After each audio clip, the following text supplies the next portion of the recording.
Hello friends, I am Akhilesh Meena. Discuss करेंगे NCERT chemistry class 9th का chapter number 4।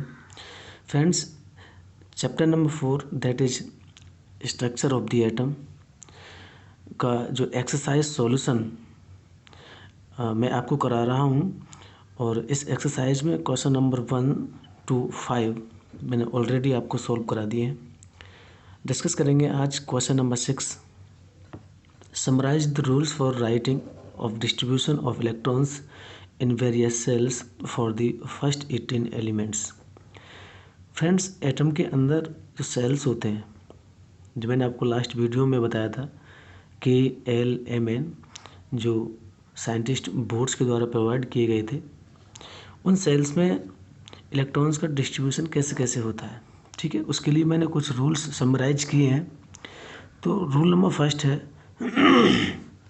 the maximum number of electrons that a cell can accommodate is given by the formula 2n square।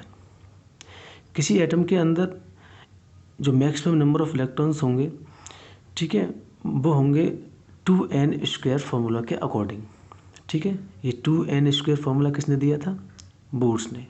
ठीक है, जब अपना atomic model propose किया था तो उसमें ये 2n स्क्वायर फार्मूला उसके द्वारा दिया गया। इसके अकॉर्डिंग ही हम मैक्सिमम नंबर ऑफ इलेक्ट्रॉन्स को शो करेंगे सेल्स में। Where n is the orbit number और एनर्जी लेवल। 2n स्क्वायर में ये n क्या है? ऑर्बिट नंबर है। एनर्जी लेवल भी इसे हम बोल सकते हैं। ठीक है, इसकी value 1, 2, 3 and so on. The maximum number of electrons present in an orbit of n is equal to 1। ठीक है, n क्या है? ऑर्बिट नंबर है, मतलब ये फर्स्ट सेल बोल सकते हैं, सेल नंबर k। तो k सेल के लिए जो नंबर ऑफ इलेक्ट्रॉन्स होंगे, मैक्सिमम नंबर ऑफ इलेक्ट्रॉन्स, तो n की वैल्यू फर्स्ट इस वाले फॉर्मूले में पुट करेंगे तो इसका आंसर है 2 आएगा। हम बोल सकते हैं कि एटम के अंदर जो फर्स्ट सेल होगी, ठीक है, k सेल, उसमें मैक्सिमम नंबर ऑफ इलेक्ट्रॉन्स 2 हो सकते हैं। Similarly for second orbit it is 2n square. Second orbit के लिए कैलकुलेट करें तो n इज इक्वल टू 2 लेंगे, क्योंकि ऑर्बिट नंबर 2 की बात कर रहे हैं हम। ठीक है, मतलब सेल नंबर L की बात कर रहे हैं हम। तो L के लिए n इज इक्वल टू 2 लेंगे, तो n की वैल्यू यहाँ पे पुट करेंगे तो ये आपका आंसर आएगा 8। मतलब सेकंड ऑर्बिट में मैक्सिमम नंबर ऑफ इलेक्ट्रॉन्स 8 हो सकते हैं। ठीक है, for third orbit it is 2n square. Third orbit के लिए लें तो n इज इक्वल टू 3 लेंगे। ठीक है, और ये 2 × 9 is equal to 18 and so on. ऐसे ही फोर्थ के लिए, फिफ्थ के लिए। ठीक है, वो डिपेंड करता है कि आपके एटम का साइज कितना है, कितना लार्ज है आपका एटम और कितने नंबर ऑफ इलेक्ट्रॉन्स हैं इस एटम के अंदर। ठीक है, ऐसे ही हम 2n स्क्वायर फॉर्मूले की हेल्प लेके इजीली सॉल्व कर सकते हैं।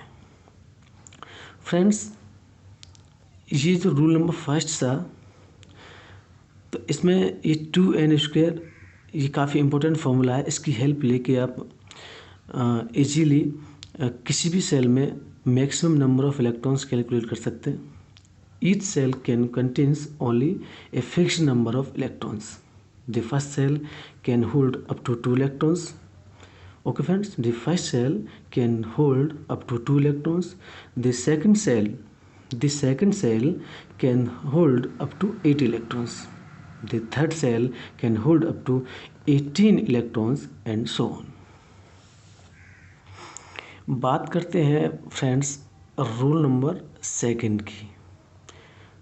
तो स्टूडेंट्स, रूल नंबर सेकंड है हमारे पास, the outermost cell cannot hold more than 8 electrons, while second last cell cannot have more than 18 electrons। मतलब किसी भी एटम का जो आउटर मोस्ट सेल होगा, outermost shell means last shell, उसके shell में maximum number of electrons more than 8 नहीं हो सकते।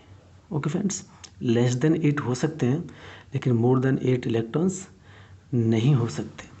तो इसके लिए मैं एग्जांपल आपको दे रहा हूँ यहाँ से, ताकि आपको ये अच्छे से समझ में आ जाए तो फ्रेंड्स मैं यहाँ एग्जांपल ले रहा हूँ कैल्शियम का। ठीक है, कैल्शियम का जो एटॉमिक नंबर होता है फ्रेंड्स 20 होता है। इसका इलेक्ट्रॉनिक डिस्ट्रीब्यूशन करेंगे हम, ठीक है, सेल वाइज।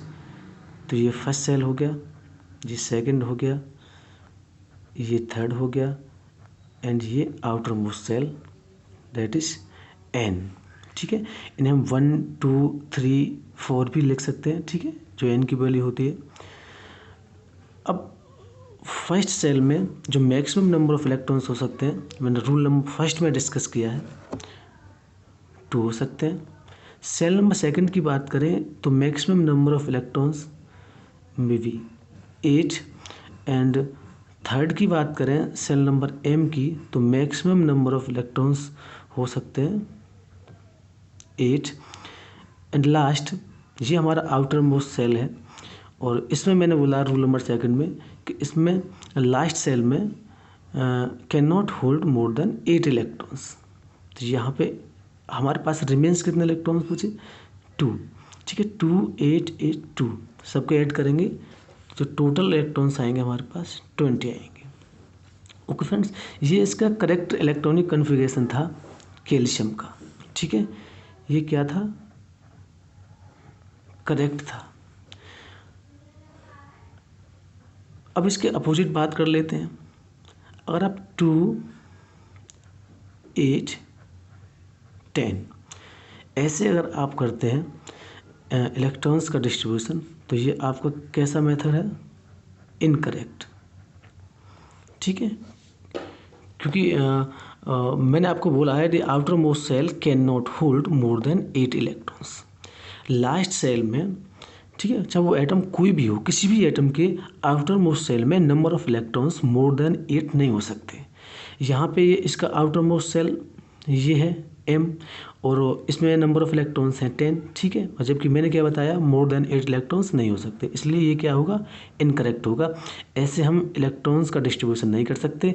ठीक है, हम according to Bohr electronic distribution करेंगे, जो उसमें लास्ट सेल में number of electrons more than 8 नहीं हो सकते। ओके फ्रेंड्स, फिर while second last shell can not have more than 18 electron.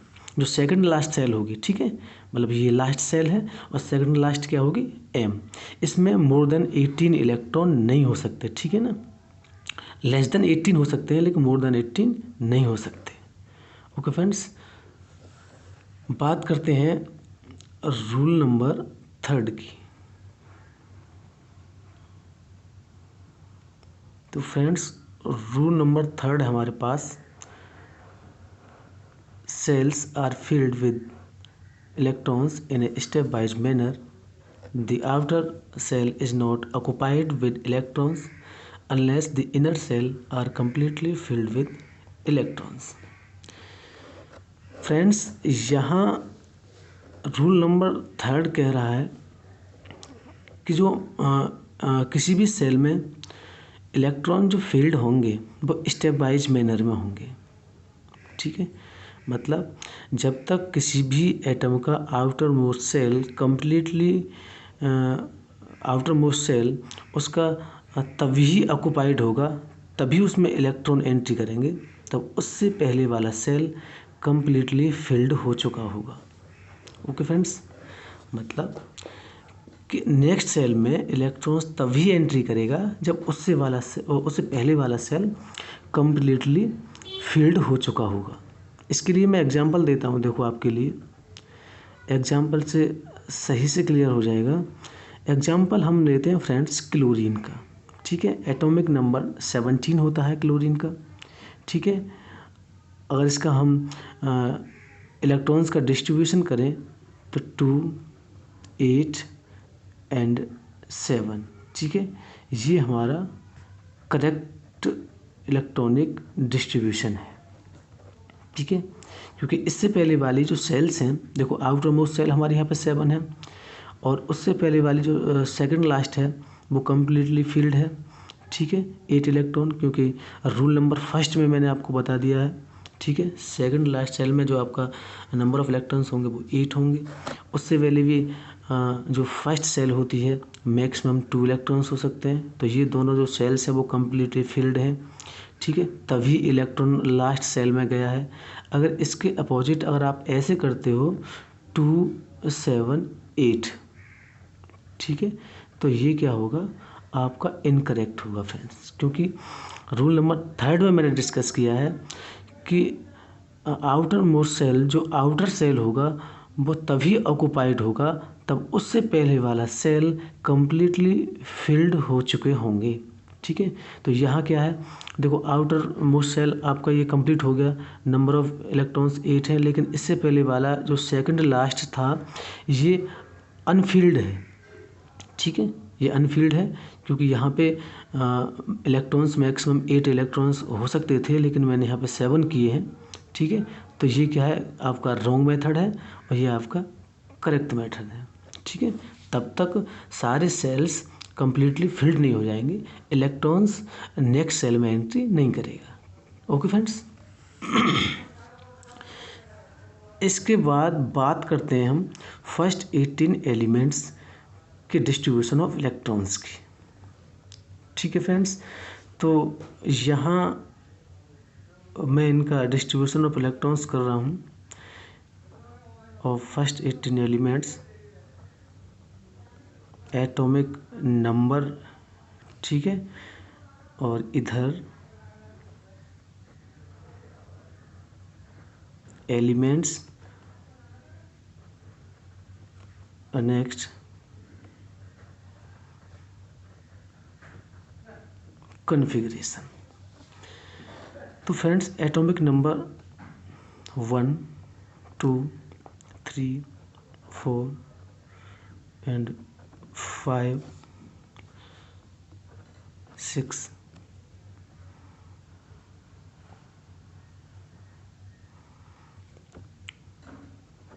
7 8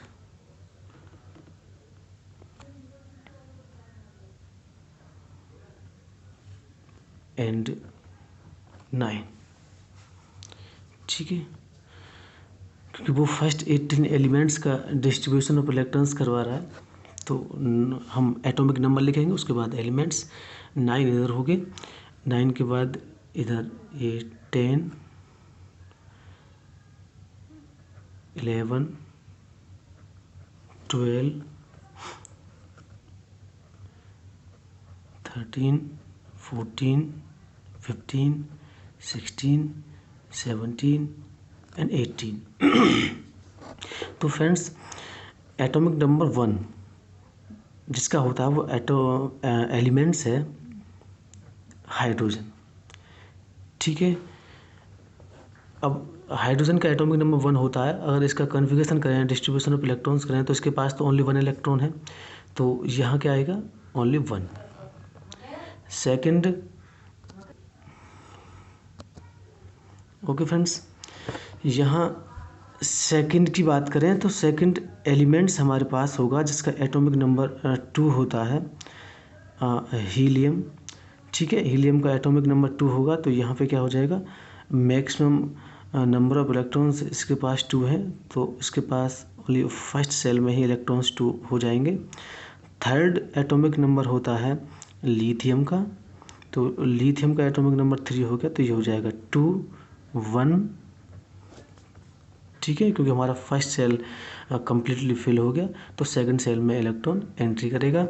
fourth हमारे पास इसका एटॉमिक नंबर होता है वो बेरिलियम होता है, ठीक है फ्रेंड्स, तो ये हो जाएगा 2 2, और इसका 5 एटॉमिक नंबर होता है ये बोरॉन, यहाँ पे हो जाएगा 2 3 6 हो गया कार्बन, 2 4 7 होता है नाइट्रोजन का, तो 2 5 8 होता है ऑक्सीजन का, तो 2 6 एंड 9 होता है फ्लोरीन का, तो 2 7 एंड 10 होता है नियोन का, तो ये हो जाएगा 2 8 11 होता है सोडियम का, 2 8 1 12 होता है मैग्नीशियम का, 2 8 2 और 13 होता है एल्यूमिनियम का, 2 8 3, 14 होता है सिलिकॉन का, 2 8 4, एंड 15 होता है फॉस्फोरस का, 2 8 5, एंड 16 होता है यहाँ सल्फर का, 2 8 6, एंड 17 होता है क्लोरीन का, 2 8 7, एंड लास्ट 18 होता है फ्रेंड्स ऑर्गन का, इसे 2 8 8। तो फ्रेंड्स मैं एक बार यहाँ और रिवाइज करा देता हूँ आपके लिए। देखो ये एटॉमिक नंबर थे, ये एटॉमिक नंबर हैं, 1 से 9 इधर लिखे हैं मैंने और 10 to 18 इधर लिखे हैं। ये एलिमेंट्स हैं जिनके एटॉमिक नंबर मैंने इधर दिए हैं और ये इनका डिस्ट्रीब्यूशन ऑफ इलेक्ट्रॉन्स है। यहाँ हाइड्रोजन के पास ओनली 1 इलेक्ट्रॉन होता है तो उसकी फर्स्ट सेल होगी और फर्स्ट सेल में 1 इलेक्ट्रॉन होगा। हीलियम के पास 2 इलेक्ट्रॉन्स होते हैं तो उसके फर्स्ट सेल में ही 2 इलेक्ट्रॉन्स आ जाएंगे, फिल्ड हो जाएंगे। और लिथियम की बात करें तो इसके पास 3 इलेक्ट्रॉन्स हैं तो फर्स्ट सेल में मतलब के सेल में 2 इलेक्ट्रॉन्स आएंगे और उसमें मैक्सिमम 2 इलेक्ट्रॉन्स ही फिल्ड हो सकते थे। अब जो बाकी 1 इलेक्ट्रॉन जो बचेगा वो सेकंड सेल में मतलब एल सेल में एंट्री करेगा, ठीक है। तो इसकी लास्ट सेल में मतलब आउटर मोस्ट सेल में नंबर ऑफ इलेक्ट्रॉन होंगे 1 एंड फर्स्ट सेल में होगा 2। ऐसे ही करके इधर हमें सोडियम की बात करते हैं तो सोडियम का एटॉमिक नंबर 11 होता है। तो 11 2 8 1 में मैंने इसको डिस्ट्रीब्यूट किया है। ये इसकी के सेल है, ये एल सेल है, ये लास्ट एम सेल है। देखो ये फर्स्ट एंड सेकंड दोनों सेल कम्प्लीटली फिल्ड है, तभी थर्ड सेल में इलेक्ट्रॉन एंट्री किया है। ऐसे ही 18 की बात करें तो यह ऑर्गन होगा। ऑर्गन का जो डिस्ट्रीब्यूशन ऑफ इलेक्ट्रॉन होगा वो 2 8 8 होगा। इसकी ये दोनों सेल कम्प्लीटली फिल्ड है, तब जाके लास्ट सेल में इलेक्ट्रॉन ने एंट्री किया है, ठीक है। तो distribution of electrons of argon is 2 8 8। I hope ये क्वेश्चन आपका क्लियर हो गया होगा। Summarise the rule for writing of distribution of electrons in various shell for the first 18 elements, ठीक है फ्रेंड्स। फिर भी कोई आपको डाउट रहता है तो आप कमेंट कर सकते हैं। Thank you for watching this video.